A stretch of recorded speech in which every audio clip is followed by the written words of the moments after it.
Karena fenomenanya sekarang pun kita banyak sekali menemukan kasus HIV baru itu di usia-usia yang produktif, Pak. Terus kalau di wilayah kita, Bu? Wilayah kita. Kasusnya gimana nih kalau HIV? Kalau HIV ini tidak hidup di binatang, Pak. Iya, dia hanya akan hidup di cairan yang tadi saya sampaikan.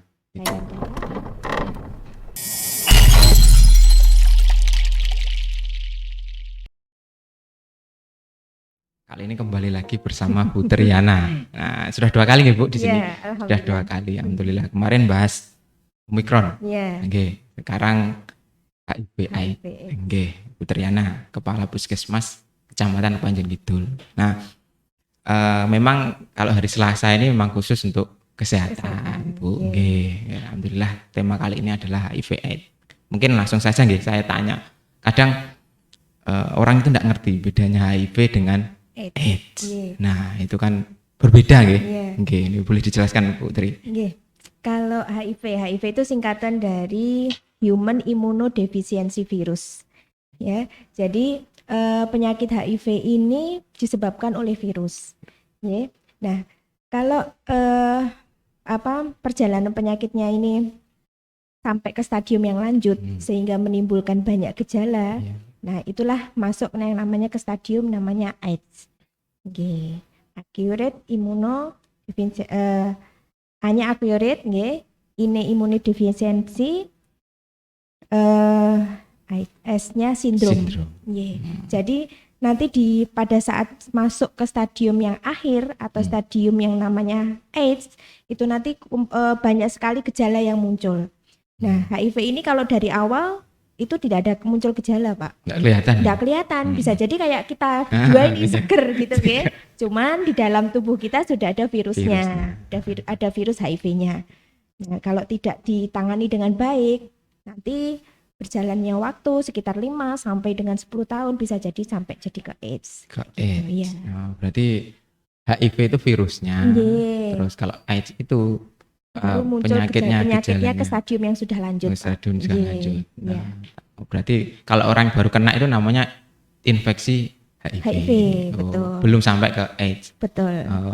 Gitu. Harus dapat penanganan. Tapi kan belum ada obatnya tuh, Bu. Iya, memang belum ada. Iya, makanya kalau dibilang nih HIV itu silent killer, Pak. Jadi penyakitnya ini karena tidak gejalanya tidak spesifik, terus tidak langsung memunculkan gejala, bisa jadi ya itu tadi yang saya sampaikan, orang itu terinfeksi tapi bisa jadi karena daya tahan tubuhnya masih bagus, ya seperti kita berdua gini, masih sehat, masih bisa melakukan aktivitas. Nah, nanti kalau tidak tertangani dengan baik, akhirnya akan masuk ke stadium AIDS dan bisa meninggal, seperti itu. Nah, memang sampai saat ini belum ditemukan obatnya yang bisa membunuh virusnya, cuman sudah ada obat yang bisa mengendalikan laju dari perkembangan dari virusnya supaya tidak sampai ke yang parah istilahnya. Harus minum obat terus berarti? Betul. Selamanya? Karena virusnya ini akan dibawa sampai seumur hidup. Seumur hidup. Berarti jenis obatnya itu enggak membunuh virusnya, enggak ya? Bukan, cuma menghambat, hanya menekan saja. Menghambat perkembangan virusnya. Terus kalau dari HIV, terinfeksi HIV sampai ke AIDS itu berapa tahun? Rata-rata relatif ya, rata-ratanya antara 3 sampai dengan 10 tahun. Sajane ya lama ya. Makanya orang banyak yang enggak kerasa. Iya, betul. Makanya biasanya kalau dulu, Pak, kita ketemunya itu kalau sudah stadium lanjut. Sudah di stadium AIDS-nya Nanti kalau kita mundur ke belakang, pastinya kalau kita lihat faktor resikonya, orang ini ternyata sudah terinfeksi sudah 5-10 tahun ke belakang. Seperti itu. Kalau kita ketemu pasiennya misalnya AIDS itu di usia 40 misalnya, berarti kalau kita mau mundur ke 5 atau 10 tahun, berarti kan dia sudah terinfeksinya di usia 30. Tidak terdeteksi. Betul. Dan itu pun terdeteksinya karena penyakit yang lain biasanya ya? Iya.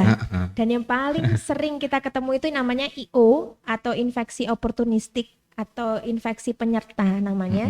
Itu yang paling banyak adalah TBC. Iya. Makanya kalau sekarang kita ada program untuk penanganannya yang terpadu istilahnya.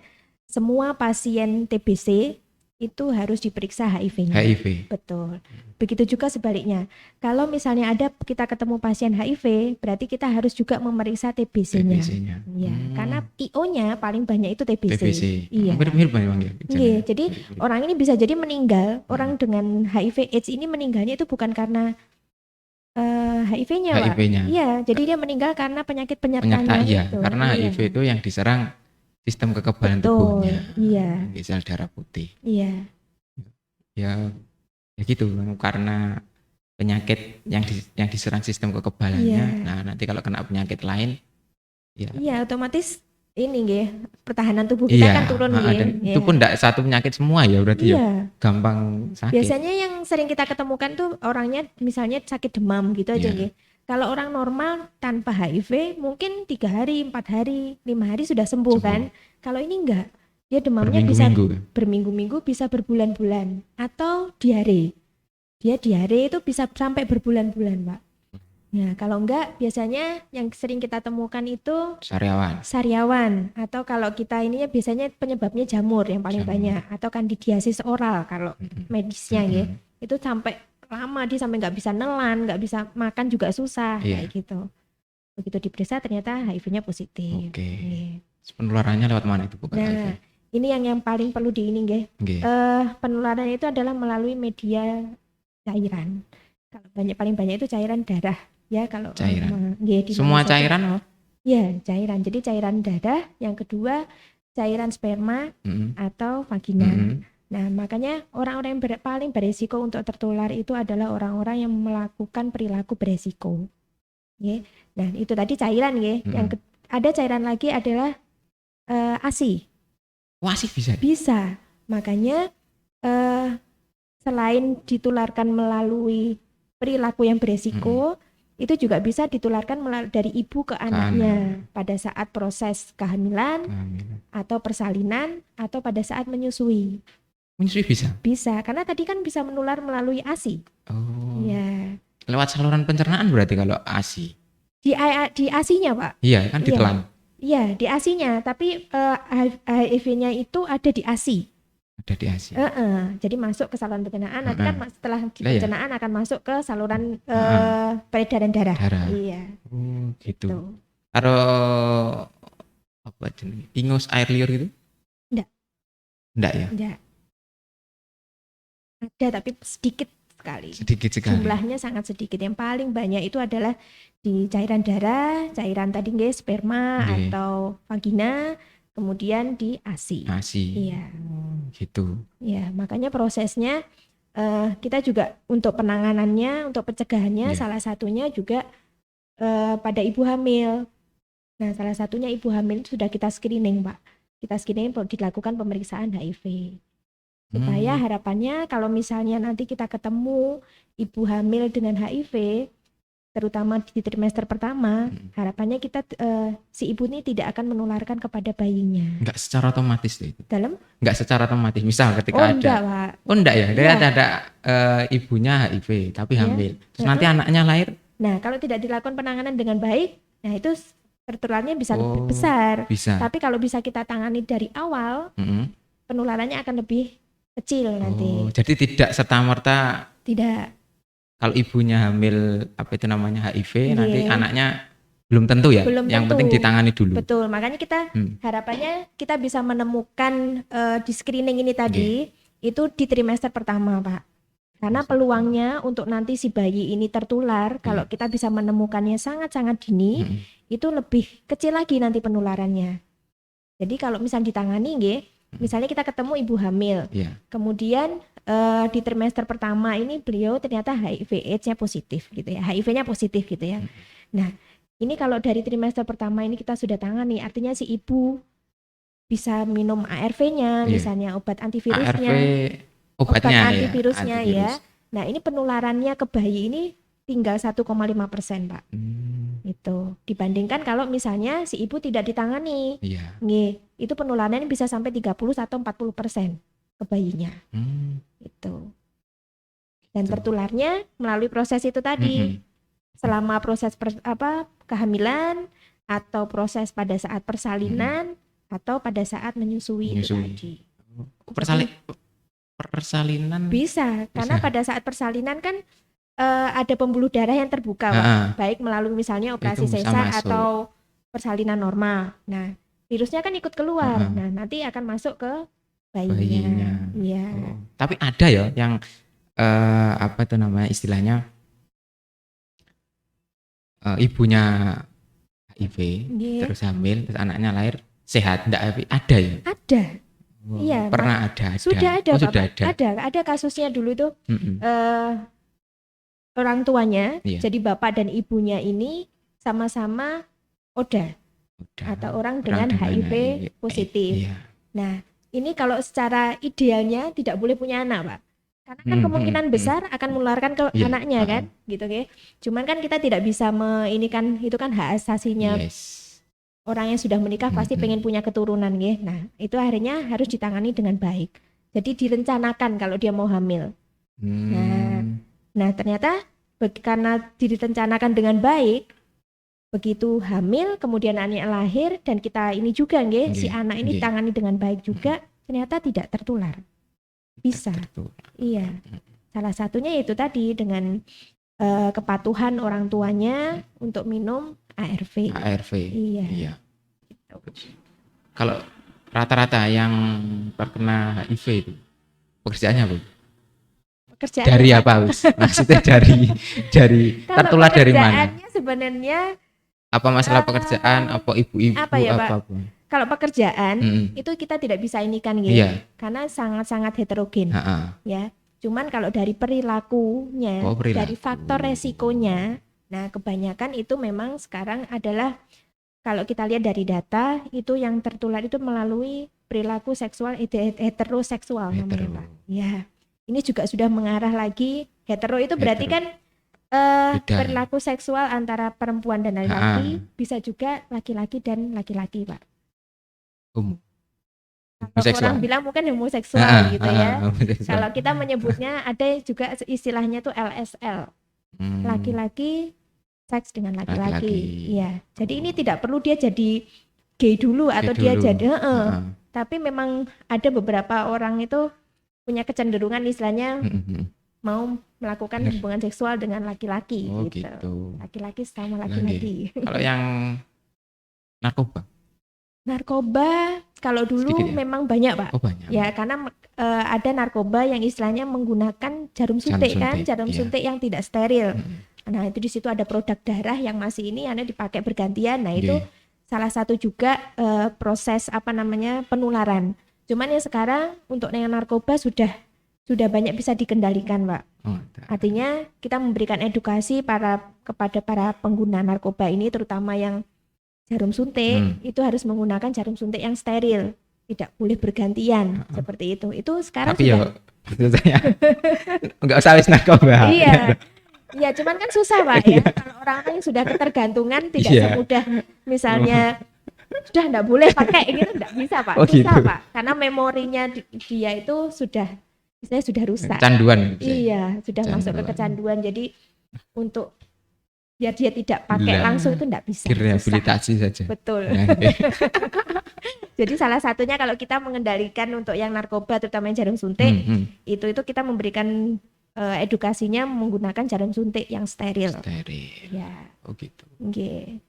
Terus kapan kira-kira orang itu harus periksa kalau mencurigai dirinya kena HIV? Nah, ini yang penting karena yang tadi saya sampaikan bahwa kalau semakin dini kita bisa tahu statusnya, itu akan lebih mudah mengobatinya dibandingkan kalau kita ketemunya di stadium yang sudah lanjut. Nah, yang pertama tentunya orang-orang yang mempunyai perilaku beresiko. Nah, misalnya dia memang punya pasangan lebih dari satu, gitu kan. Nah, itu otomatis dia harusnya sudah punya warning untuk dirinya sendiri bahwa saya harus periksa.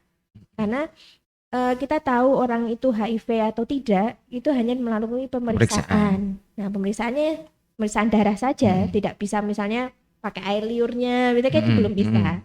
Semuanya pakai darah, produk darah. Iya. Itu yang berisiko. Tapi kalau memang maksudnya perilaku saya enggak menyimpang seperti itu, terus enggak gunakan narkoba, tapi kan resiko tertular enggak ada ya, maksudnya dalam artian kalau sakit sakit-sakit biasa ya aja paranoid. Iya. AIDS gitu. Betul. Makanya kita kalau di kita ada penanganannya itu 2, Pak. Jadi melalui screening, yang kedua itu kita yang aktif nih. Aktif itu salah satunya misalnya ada tanda-tanda gejala yang mengarah ke HIV. Biasanya kita juga menyarankan kepada pasiennya untuk diperiksa. Ya. Gitu. Yang kedua, screening itu salah satunya yaitu tadi kita melakukan pemeriksaan kepada populasi kunci namanya. Populasi kunci itu salah satunya ibu hamil. Jadi saat ini program semua ibu hamil itu entah dia itu beresiko atau tidak, itu kita periksa HIV-nya, Pak. Itu ada. Yang kedua, kita melakukan screening itu di populasi kunci yaitu kalau di Puskesmas Panjang Kidul kebetulan wilayahnya ada lapas. Nah, di warga binaan itu kita juga lakukan pemeriksaan HIV. Kemudian kalau ada misalnya populasi kunci yang lain misalnya kayak LSL, apalagi pekerja seks komersil. Nah, itu kalau ada, Pak, itu kita juga lakukan pemeriksaan. Harus dicegah sejak dini. Betul. Karena memang fenomenanya itu kayak fenomena gunung es. Jadi yang baru ketahuan statusnya itu yang muncul di permukaan, yang di bawah yang belum tahu statusnya itu masih banyak. Karena ya nampak seperti orang sehat. Betul. Dan ternyata orang-orang yang belum tahu statusnya ini juga masih bisa menularkan. Nah, ini yang perlu kita cegah, karena fenomenanya sekarang pun kita banyak sekali menemukan kasus HIV baru itu di usia-usia yang produktif, Pak. Usia produktif iya. Jadi anak-anak kuliah atau awal-awal bekerja itu kita sudah mulai ketemu banyak itu. Nah, kita mencegah di sana. Berarti kan kalau kita ketemu kasusnya usia itu usia produktif 20, 30. Kalau kita mau mundur lagi, berarti dia awal terinfeksi umur berapa? 15-an. Jadi usia remaja ya, Pak. Nah, ini salah satunya kita juga masuk pendidikan istilahnya kesehatan reproduksi. Di situ kita juga masuk lagi salah satunya edukasi untuk HIV itu sudah masuk di anak-anak sekolah. Anak-anak sekolah. Iya, betul. Kita jadi memberikan penyuluhan salah satunya di anak sekolah. Iya, tingkat SMP, tingkat SMA itu sudah mulai kita beri edukasi untuk HIV AIDS ini. Nah, terus kalau di wilayah kita, Bu? Wilayah kita. Kasusnya gimana nih kalau HIV? Kalau HIV kemarin kalau total kota total kota ya. Misalnya total kota itu ada kemarin kalau saya lihat datanya dari Dinas Kesehatan itu ada 90, Pak. HIV. Ya. AIDS belum AIDS ya. HIV AIDS anggapnya kita HIV AIDS. Iya. Jadi yang kita temukan ini itu sejak tahun? Untuk tahun 2021 saja. Jadi kita ketemu kasus baru itu adalah 90. Jadi bukan hanya puskesmas loh, Jadi total yang diperiksa oleh rumah sakit dan puskesmas. Kalau untuk Puskesmas Panjang Kidul sendiri kita kemarin tahun 2021 kita ketemu 8 kasus baru. 8. Untuk tahun 2021 saja? Iya, kita ketemu 8 kasus baru, Pak. Ini yang sudah diobati ada 3. Yang kita rujuk ada 3 juga. Jadi kita masih punya PR 2 orang yang belum diobati. Iya. Waduh. Ya lumayan. Iya. Tapi untuk ininya angka kematian. Kalau angka kematiannya rendah ya saja. Iya, kalau kita ditemukan di dini itu rendah, Pak, sebenarnya. Karena orangnya nantinya harapannya kan mau pengobatan itu tadi, Nah, kalau dia mau pengobatan, nanti akan kembali produktif, jadi bisa kembali bekerja, bisa ini, Kita dulu punya kasus pasien, kita ketemunya itu pasien TB, Pak. TBC dulu, iya. Nah, setelah kita periksa, ternyata dia HIV-nya juga positif. Nah, setelah kita obati TB-nya dulu, setelah beberapa bulan, kita upayakan dia mau pengobatan untuk HIV-nya. Nah, ternyata dia sekarang sudah bisa produktif kembali. Pertama datang tuh berat badannya kurus sekali, Pak. Turun banyak, iya. Sekarang dia sudah seger badannya. Terus kemarin sempat pengen punya niatan untuk menikah. Nah, kayak gitu. Jadi sudah kembali produktif. Cuman memang untuk orang-orang dengan HIV/AIDS ini harusnya memang sudah mereka mau membuka statusnya kepada pasangannya. Nah, harapannya kan otomatis kalau dengan pasangannya itu kan pasangannya ini yang paling beresiko Pak untuk tertular kan. Benar. Nah, kalau dia nanti sudah terbuka dengan pasangannya, nah ini dia nanti juga harus pasangannya ini kan juga nanti akan punya protek nih. Meskipun suaminya atau istrinya gitu ya, paling tidak nanti ada protek-protek supaya ada kehati-hatian supaya dia tidak tertular. Iya. Iya. Enggak serta-merta, yang penting dilakukan dengan cara yang benar. Betul. Iya. Ya semacam kayak COVID kita harus banget prokes kan gitu ya. Iya. Prokes kalau bisa. HIV juga. Terus kalau yang saya cuma orang yang udah dengan HIV/AIDS. Dengan HIV/AIDS itu mentalnya gimana ya, Bia? Nah, ini Pak yang perlu kita jaga juga nih Pak. Karena selama ini stigmanya terhadap ODA ini masyarakat masih tinggi. Artinya orang-orang itu masih takut kalau misalnya harus hidup dengan berdampingan dengan orang ODA gitu ya. Cuman sebenarnya selama kita tidak melakukan perilaku beresiko, itu tidak akan tertular. HIV itu kita tidak akan tertular misalnya kita hidup serumah, terus pakai tempat makan yang bersamaan, tempat tidur yang bersamaan, atau kamar mandi yang bersamaan, atau bahkan misalnya kita digigit nyamuk, terus kemudian nyamuknya gigit, pertama nyamuknya gigit orang dengan HIV gitu ya, kemudian kita digigit gitu ya, itu tidak akan tertular. Tidak tertular ya? Tidak, karena HIV ini tidak hidup di binatang. Pak. Iya, dia hanya akan hidup di cairan yang tadi saya sampaikan, cairan darah, cairan sperma, dan satu lagi ASI. Selain dari itu tidak. Iya. Virus keluar ya enggak bisa ya, mati ya. Iya. Cuman kenapa ya tadi yang menjadi perhatian yang narkoba tadi ya Pak, yang masih ada produk darahnya. Nah itu kalau misalnya dia langsung, biasanya kan kalau orang-orang narkoba Sontek itu kan gantian, enggak nunggu waktu. Enggak nunggu waktu. Nah, itu otomatis masih bisa. Iya. Jadi ya banyak mitos-mitos ya. Betul. Mitos seperti berenang. Iya, berenang bersama dengan. Sebenarnya enggak, Pak. Enggak ya. Enggak. Dia enggak bisa hidup, virus HIV itu enggak bisa hidup di media air, itu enggak bisa. Enggak bisa di udara juga enggak bisa. Jadi kita tidak akan tertular. Berarti jadi ya kasihan juga kalau dijauhi. Iya. Jauhi penyakitnya, jangan orangnya. Nah, itu. Jadi kita tidak boleh menjauhi orangnya, tapi kita harus menjauhi penyakitnya. Betul. Iya. Alhamdulillah. Kalau di Kecamatan Panjang tadi 8 ya, masih? Ya, yang kita ketemukan di tahun 2021. Rata-rata umurnya? Ya usia produktif Pak. Produktif? Iya. Masya Allah.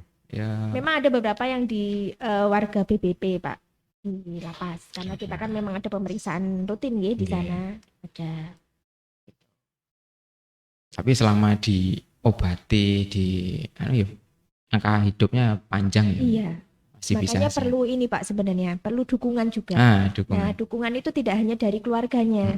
Juga dari masyarakat sekitarnya. Pada saat dia mendapatkan dukungan itu, otomatis orang itu akan ini Pak, senang ya. Jadi dia merasa diperhatikan, merasa masih diinikan oleh keluarganya. Otomatis nanti semangatnya untuk minum obat secara rutin itu akan lebih tinggi. Nah nanti kan otomatis kalau semangatnya tinggi, nah angka kesembuhannya juga akan lebih tinggi. Ya. Iya sih. Ya memang ya kekebalan itu tadi kembalinya ya ketika pikiran negatif ya imunnya turun. Betul. Jadi obatnya ini akan membantu menekan virusnya, perkembangan virus. Ya, sehingga nanti kan daya tahan tubuh kita yang diserang oleh virusnya akan naik. Naik lagi. Ya. Alhamdulillah. AIDS, HIV. Baru tahu aku. Baru tahu ya, ada mitos, ada fakta. Kalau kan ada beberapa yang mungkin ada lagi enggak Bu, yang kadang ada mitos yang yang orang lain menurut fakta terhadap penularan AIDS. Yang tadi kan saya sebutkan tadi berenang, terus pakai alat makan bersamaan itu mitos ya, enggak benar. Hoax berarti ya Pak? Hoax, iya. Hoax. Terus tidur serumah. Bahkan kita kalau bersalaman, salaman misalnya atau cium pipi kanan pipi kiri, enggak akan tertular, Pak. Enggak keluar. Enggak. Ya Allah enggak. Karena memang itu tadi virusnya enggak hidup di selain cairan itu tadi. Iya. Dan kita pun tertular gitu ya misalnya. Itu kan tergantung dari jumlah virusnya juga. Jadi semakin banyak virus yang ada di dalam darah, terus kemudian masuk ke orang lain. Nah, itu juga tergantung jumlah virusnya. Kalau misalnya jumlah virusnya sedikit, kita juga akan tertularnya lebih sedikit, Pak. Itu. Iya. Tapi kalau misalnya pas keluar itu kok banyak gitu ya, banyak mengandung virus gitu ya. Nah, itu kita kemungkinan untuk tertular juga akan lebih banyak. Berarti kalau HIV itu ditularkan ya berarti? Maksudnya di dalam diri kita itu kalau sepanjang tidak tertular tidak ada ya? Tidak ada, Pak. Makanya pemeriksaannya pun sebenarnya cukup sekali. Jadi kalau sekali orang itu sudah terdiagnosa HIV, ya sudah, tidak perlu dilakukan pemeriksaan ulang untuk HIV-nya masih ada apa enggak. Memang dia akan seumur hidup akan membawa virusnya itu. Ya. Tapi kalau orang yang betul-betul tidak pernah terinfeksi ya tidak ada ya? Tidak ada. Tidak, Pak. Kayak kita aja ya, Pak. Kita tenaga kesehatan itu kan sebenarnya juga rawan tertular. Tertular melalui apa? Mungkin tindakan-tindakan yang tidak sengaja, Pak. Misalnya kita tertusuk jarum, ternyata jarumnya itu bekas orang yang dengan statusnya HIV-nya positif. Kita kan nggak pernah tahu ya. Nah, itu juga untuk kami yang tenaga medis itu juga dilakukan pemeriksaan secara rutin, screening juga. Ya, apakah kita tertular atau tidak. Nah, selama kita tidak melakukan perilaku beresiko, ya alhamdulillahnya kita juga negatif, Pak, hasilnya. Betul. Iya. Dulu banyak kabar hoax tentang HIV. Dulu waktu saya remaja sih, katanya dulu ada kalau ada dia bekerja di apa itu namanya? Perusahaan air minum. Nah, itu darahnya karena dia AIDS, karena dia apa itu namanya? Terdeteksi AIDS akan dikucilkan teman-temannya, teman-teman akhirnya dia dendam terus darahnya itu dimasukkan ke apa itu namanya produksi pengalengan minuman. Tapi itu enggak ini ya, walaupun seandainya itu benar ya, tapi sudah pasti mati. Sekali, iya, karena dia keluar dari medianya ini kan manusia kan. Sudah pasti mati. Iya. Wong kalau misalnya virusnya kan misalnya sudah ada di dalam tubuh saya gitu ya, saya misalnya HIV-nya positif gitu. Nah, kalau misalnya saya sudah meninggal gitu, orang itu sudah meninggal, ya virusnya ikut mati, Pak. Oh, mati? Iya. Jadi enggak gitu ya? Iya. Cuman memang untuk benar-benar semuanya mati itu kan memang butuh waktu ya, karena memang aliran darah seperti aliran darah kita kan juga masih ada yang aktif atau yang tidak gitu ya. Biasanya makanya dibutuhkan waktu kurang lebih 4 jam. 4 jam. Makanya itu juga berpengaruh nanti untuk itu kalau di manusia ya. Tapi kalau di media yang lain ya enggak nyampe. Enggak sejam enggak ada ya? Enggak ada, Pak. Kan dia enggak bisa hidup ya. Medianya enggak ada kan? Iya. Terus ada lagi terus apa itu namanya? Karena Oda tadi dikucilkan terus apa? Bioskop itu ditaruh jarum bekas dia. Itu jadi itu dulu sempat ini ya, Pak ya. Sempat heboh. Cuman kalau yang itu ya tadi kan kalau sudah mengering sudah ini enggak akan ini, Pak. Iya. Tergantung jumlah virusnya juga yang ada di dalam situ kan. Dulu tempat heboh seperti itu. Jadi takut. Tapi kesimpulannya kan ada yang kena. Tapi kan tingkat kematiannya itu sangat apa itu namanya? Tidak sebesar dulu tuh. Semakin kesini kan semakin sedikit. Itu menandakan bahwa pengobatannya sudah lumayan berhasil. Tapi ya tetap dijaga jangan sampai kena. Soalnya memang virusnya ini kelihatannya bukan karena menurut saya bukan karena corona kan hal-hal baik pun bisa kena. Tapi kalau ini kalau menurut saya kalau virus ini hal-hal yang buruk. Betul. Berkaitan dengan hal-hal yang buruk. Kan kalau corona mungkin bisa berulang ya, Pak. Kalau kemarin sudah kena bisa jadi misalnya ada lagi saya bisa juga kena lagi gitu ya. Kalau HIV enggak. Iya. Betul. Dan perilakunya kan perilaku yang buruk-buruk. Betul. Yang bisa terkena HIV. Iya. Yang sebagian besar ding. Mungkin ada juga yang ketidaksengajaan tadi. Yang kasihan ya itu tadi, Pak. Kalau tertular dari ibu. Iya, yang kasihan kan bayinya nggih. Nah, ini yang perlu ini. Nah, makanya kenapa kita perlu memberikan edukasi, salah satunya supaya tidak muncul stigma itu tadi. Karena belum tentu kita tertular HIV itu dari kalau kita melakukan perilaku yang buruk kan istilahnya. Nah, kalau dia dapatnya dari pas lahir tadi, dari misalnya dari orang tua. Nah, ini yang kasihan kan. Karena banyak juga yang kasusnya seperti ini. Ibu ini tertular dari suaminya misalnya ya. Ibu ini berumah tangga ya. Dia tidak pernah merasa melakukan perilaku beresiko gitu kan. Tahu-tahu kok diperiksa HIV-nya positif. Nah, ternyata setelah dirunut ternyata dari suaminya. Nah, ini kan yang mau kita cegah supaya si ibu ini tidak lagi menularkan ke anaknya kan ini. Makanya perlunya kita melakukan screening dari awal tuh seperti itu, Bapak. Jadi kita bisa melakukan pencegahan, penanganan lebih dini.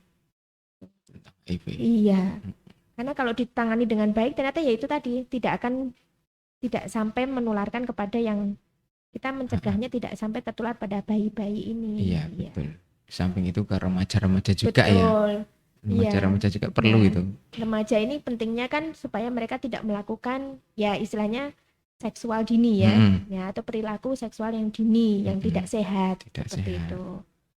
Karena sekarang memang sudah ternyata merambahnya di sana anak-anak remaja yang bisa jadi ketidaktahuan mereka. Ya, betul, nggak tahu. Iya. Pendidikan tentang kesehatan reproduksi, tentang seksual itu mereka belum tahu banyak. Nah, kebetulan media yang kita yang ada sekarang itu kan informasi sudah sangat banyak ya. Nah, anak-anak ini belum bisa menyaring mana yang benar, mana yang kadang nggak tertarik kalau hal kesehatan. Yang tertarik yang lain. Perlu diluruskan di sana ya, Pak. Yang lain. Makanya agak terkesampingkan. Itu alhamdulillah. Tapi ya kalau dilihat ada datanya ya sedikit sekali ya kalau dibandingkan dengan penduduk Kota Blitar yang terkena HIV. Tapi itu yang terdeteksi. Iya, cuman kan maksudnya Kota Blitar yang notabene kota kecil kan ya, Pak. Kota kecil dengan mungkin heterogennya dari warga penduduknya juga tidak sebesar kalau misalnya di kota besar. Mobilitasnya kan, pun juga ternyata ada kecil, kan. Ternyata ada juga yang sakit gitu. Nah, ini yang perlu jadi kewaspadaan juga sebenarnya. Di satu sisi selain kewaspadaan kita juga kalau bisa menghilangkan stigmanya tadi. Jangan sampai orang yang sakit akhirnya kita kucilkan. Betul. Karena fenomenanya yang sekarang itu karena ada stigma itu tadi. Akhirnya orang-orang yang dengan HIV ini nggak mau terbuka, Pak. Betul. Nah, kalau dia sudah tidak mau terbuka, akhirnya dia mencoba mencari pengobatannya justru tidak di kotanya sendiri. Akhirnya dia keluar kota. Nah, semakin dia dikucilkan, nanti kan dia mencari pengobatan sudah susah di luar kota. Misalnya yang kedua, dia juga akhirnya males untuk berobat rutin. Sedangkan dia masih beresiko untuk menularkan ke orang lain. Nah, ini yang harus kita cegah supaya nanti penularannya nggak lebih banyak lagi. Dan itu selamanya loh ya. Betul, selamanya Pak. Selamanya. Dan memang pengobatannya tidak mudah. Mungkin orang bilang obat tinggal minum obat aja loh ya gitu ya. Tapi kan sebenarnya obat ini juga ada efek sampingnya. Kadang-kadang orang itu tidak tahannya dengan efek sampingnya Pak. Tapi sebenarnya efek sampingnya ini tidak akan bertahan seterusnya. Mungkin awal-awal saja karena memang penyesuaian dari tubuh kita kan terhadap obat. Tapi nanti kalau tubuh kita sudah menyesuaikan, biasanya efek samping itu akan hilang sendiri. Iya. Saya juga berpikir seperti itu. Kalau selamanya harus minum obat dengan organ yang lain bagaimana ini? Misal kayak ginjal, hatinya. Pasti ada efek sampingnya itu ada. Memang yang paling berpengaruh itu di organ yang itu tadi, ginjal. Hati atau hepar itu pasti. Makanya perlu pemeriksaan lanjutan kalau di kita ya. Begitu dia itu mau minum ARV, nanti juga ada pemeriksaan rutin untuk melihat fungsi ginjalnya, fungsi hatinya seperti apa ya. Selama fungsi hatinya, fungsi ginjalnya baik, berarti obatnya masih akan tetap diteruskan. Kalaupun ternyata ada gangguan, berarti nanti obatnya kita change, Pak. Kita ganti lagi. Iya. Cuman yang sekarang memang bersyukurnya adalah pengobatan untuk HIV ini gratis Pak, karena masih cuman memerlukan kepatuhan dari pasiennya karena sudah ada lini-lininya, nggak ada penggantinya. Kalau sudah ada pengganti, ada sebenarnya obatnya penggantinya, cuman belum ditanggung oleh pemerintah dan harganya lumayan mahal. Mahal ya. Iya. Tapi yang ditanggung itu masih gratis ada. Masih ada. Gratis. Iya. Makanya memerlukan kepatuhan dari pasiennya, harapannya supaya dia tidak putus obat. Karena kalau sudah putus obat itu bisa menyebabkan virusnya ini kebal terhadap obatnya itu, Pak. Gitu ya? Iya. Nah, nanti kayak TBC untuk penggantinya, seperti itu ya, TBC. Betul. TBC itu sama, TBC hampir sama ya, Pak. Cuman kalau telat minum obat sekali itu ya. Iya. Balik lagi dari awal. Bukan sekali sih, Pak. Kalau untuk TBC biasanya kita ada toleransi dulu. Beberapa hari, beberapa minggu. Oh gitu. Ya, kalau memang dia ternyata sudah berapa minggu tidak minum obat, kita anggap dia itu drop out istilahnya. Berarti harus mengulang. Mengulang bisa. Mengulang atau kalau tidak dia nanti naik ke kategori yang lebih tinggi untuk pengobatannya. Karena di TBC itu ada beberapa obat pasien yang sudah kebal terhadap antibiotiknya. Iya. Juga gitu. Waduh, kebal obatnya ganti obatnya. Ini yang susah. Lebih aneh lagi. Kalau untuk HIV belum ada pengganti obatnya, Pak. Belum ada. Belum ada. Berbeda dengan TBC ya. Kalau TBC sudah ada antibiotik, ini dia resisten atau kebal, berarti harus nanti ada penggantinya atau ditambah kayak gitu. Nah, kalau HIV ini yang masih susah, Pak, belum ada ininya. Dan penggantinya misalnya ada pun belum ditanggung oleh pemerintah. Pengobatannya yang mahal ini yang agak enggak. Iya. Lumayan, Pak. Berapa juta itu sekali pengobatan ya. Gitu. Ya Allah. Ya itulah yang namanya penyakit, makanya kita harus jaga kesehatan. Mahal harganya. Sehat itu. Apalagi kalau sudah kena HIV, aduh. Iya.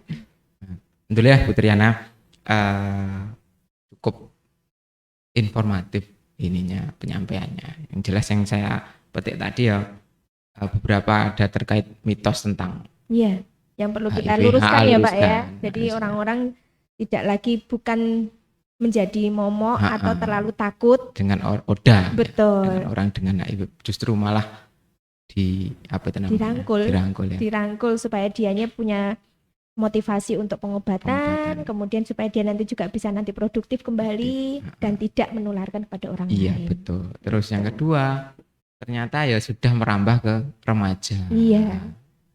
Remaja. Jadi agak-agak miris juga ya kadang-kadang kalau ketemu kasus baru usianya masih 20-an muda itu kita miris sebenarnya. Karena hitungannya kan ya kalau secara normal orang usia itu pasti harapannya sampai tua gitu kan. Meskipun usia kita nggak tahu. Ada orang meninggal usia muda, ada tua gitu kan. Cuman pada saat di usia produktif ini kan harapannya dia juga mempunyai sumbangsih kepada kota, kepada negara gitu kan. Banyak yang masih bisa dia lakukan gitu. Usia produktif ya. Betul. Nah, itu yang saya tahu. Itu terus di Kota Blitar sendiri ya, walaupun sedikit tapi sudah ada. Ya. Dan tiap tahun ada. Kemarin 8 ketemu. Itu panjang gitu loh, Pak. Panjang gitu loh ya. Yang ditemukan puskesmas maksudnya. Tapi ya penanganannya harus ini ya, betulnya enggak hanya puskesmas saja, semua lini ya. Betul, iya. Artinya masyarakat juga ikut membantu untuk KIE-nya, edukasi, konseling, edukasi. Nah, jadi melanjutkan gitu, Pak. Kalau dia punya informasi. Di puskesmas juga ada toh kayak layanan. Ada, kita punya Pak. Jadi layanan kalau dulu hanya konseling saja dan menemukan kasusnya, sekarang kita sudah per April kemarin sudah plus pengobatannya. Jadi kita tidak hanya menemukan kasusnya, tapi kita juga sudah bisa mengobati. Iya, makanya ini yang kemarin kita temukan itu Pak, kasusnya ada 2 orang sudah pengobatan. Di puskesmas Panjen Kidul. Jadi dia nanti rutin ngambil obatnya di puskesmas. Dan konseling untuk keluarganya ada fasilitasnya. Betul, ada. Dan harapannya kita itu keluarganya itu tidak mengucilkan dan mau diperiksa juga Pak, karena dia menjadi salah satu orang yang beresiko juga kan. Betul. Iya. Beresiko. Ya alhamdulillah. Ya semoga tidak ada tambahan lagi kasusnya. Amin. Iya. HIV. Memang kalau dari program kan kita semuanya itu 95% Pak. 95% kita harus menemukan kasus baru gitu ya. 95% yang sudah ditemukan kasusnya diobati. Kemudian 95% orang yang diobati ini bisa mempertahankan pengobatannya. Nah, itu. Jadi penanganannya semuanya harapannya 95% semuanya tertangani. Mulai dari hulu sampai hilir. Ya. Betul. Yes. Alhamdulillah. Bu Triana, matur nuwun sangat niki sedikit tentang informasi tentang HIV/AIDS. Apa itu namanya? Sangat informatif mungkin bagi masyarakat. Mungkin ada yang sampaikan dulu untuk masyarakat terkait HIV. Iya. Jadi kalau untuk masyarakat pun istilahnya tidak usah takut nggih. Istilahnya kalau memang mempunyai dari dirinya mempunyai perilaku berisiko, nggak usah takut untuk memeriksakan diri gitu kan. Karena memang selama ini sudah ada penanganan yang kompleks untuk HIV sendiri. Harapannya di puskesmas ada. Di puskesmas ada, nggak usah jauh-jauh kan istilahnya. Iya. Kalaupun memang perlu pengobatan yang ke rumah sakit itu biasanya yang sudah ada komplikasinya Pak. Iya, sehingga kami tidak bisa menangani lebih lanjut. Nah itu. Yang kedua, kalau untuk orang-orang yang istilahnya tidak beresiko, harapannya juga tidak memberikan stigma yang negatif pada penderita HIV. Mereka perlu dirangkul, perlu diberikan dukungan supaya nantinya mereka bisa menyelesaikan pengobatannya dan tidak akan menularkan kepada orang lain. Gitu. Iya. Oke. Mungkin itu Bu. Alhamdulillah. Nggih. Menarik sekali obrolan kita pagi ini ya. Semoga dengan adanya podcast ini ya masyarakat sedikit tercerahkan terkait HIV/AIDS. HIV/AIDS. Mungkin nanti ini khusus HIV. Nanti kebetulan kemarin saya ingin bahas ini loh Bu, yang hepatitis ini. Oh iya. Monggo nanti kita lanjut lagi ya.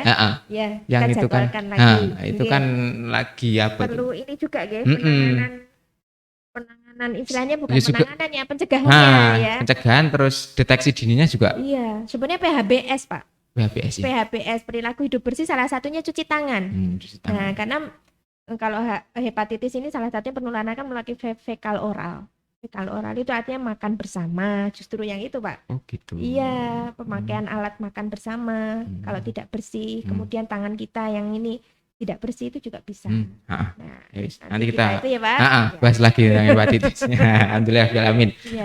Terima kasih Putri atas waktunya dan untuk pemirsa. Sampai jumpa lagi ke tamu-tamu saya berikutnya. Wassalamualaikum warahmatullahi wabarakatuh. Waalaikumsalam warahmatullahi wabarakatuh.